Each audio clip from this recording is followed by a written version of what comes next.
नमस्कार।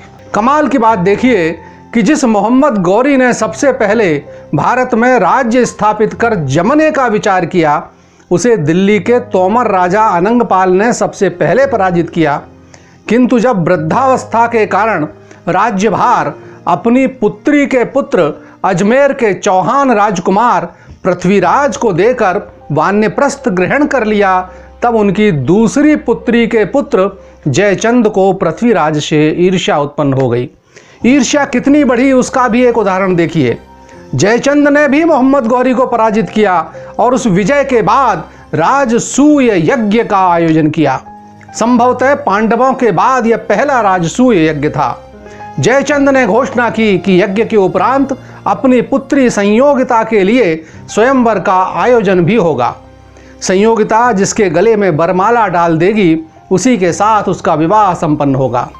किंतु इस भव्य आयोजन में देश भर के राजाओं को तो आमंत्रित किया, किंतु ईर्ष्या में अंधे होकर पृथ्वीराज को नहीं बुलवाया।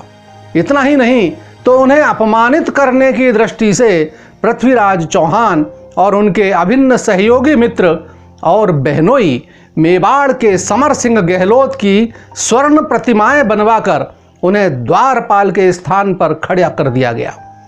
पृथ्वीराज की बहन प्रथा का विवाह समर सिंह के साथ हुआ था। इतना ही नहीं तो मोहम्मद गौरी के खिलाफ युद्ध में भी समर सिंह ने पृथ्वीराज का भरपूर साथ दिया था।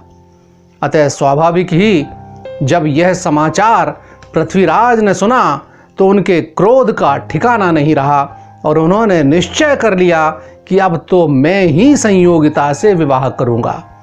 और यह निर्णय ही भारत के भावी विनाश का कारण बना।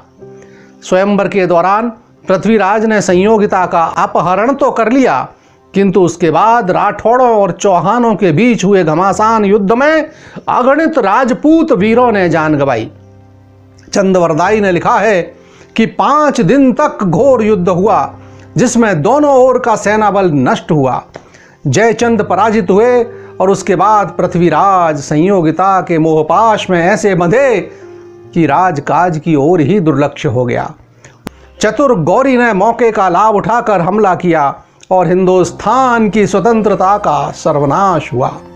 उसने पहले पृथ्वीराज को और उसके बाद जयचंद को पराजित कर दिल्ली और कन्नौज दोनों राजपूत प्रभु सत्ताओं का अंत कर दिया। पृथ्वीराज की अंतिम यात्रा का वह प्रसंग तो सर्वज्ञात है कि कैसे गौरी ने बंदी पृथ्वीराज की आंखें फोड़कर उन्हें अंधा बनाया और कैसे चंदवरदाई की प्रेरणा से गौरी ने अंधे पृथ्वीराज से शब्द भेदी बाण चलवाया और चंदवरदाई ने वह अविस्मरणीय छंद पढ़ा, 4 बांस 24 गज अंगुल अष्ट प्रमाण, ताऊ पर सुल्तान है मत चूके चौहान। अंधे पृथ्वीराज को गौरी कहाँ बैठा है यह अनुमान हो गया और अचूक निशाना लगाकर तवे को फोड़ने के बाद जैसे ही गौरी ने कहा मरहबा मरहबा वाह वाह, वैसे ही पृथ्वीराज ने अगले निशाने पर गौरी को ले लिया और वह गंभीर रूप से घायल हुआ। उसके बाद पृथ्वीराज ने गौरी के दरबार में वीरगति पाई तो जयचंद ने 1193 में गंगा के अथाह जल में अपनी जीवन यात्रा संपूर्ण की। किंतु जयचंद के कुछ वंशजों ने मरुभूमि में जाकर शरण ली और उस रेगिस्तानी धरा पर शौर्य की अनुपम गाथा लिखी। तो आगे इस प्रसंग को और बढ़ाएंगे। देखते रहिए आपका अपना क्रांति दूत। नमस्कार।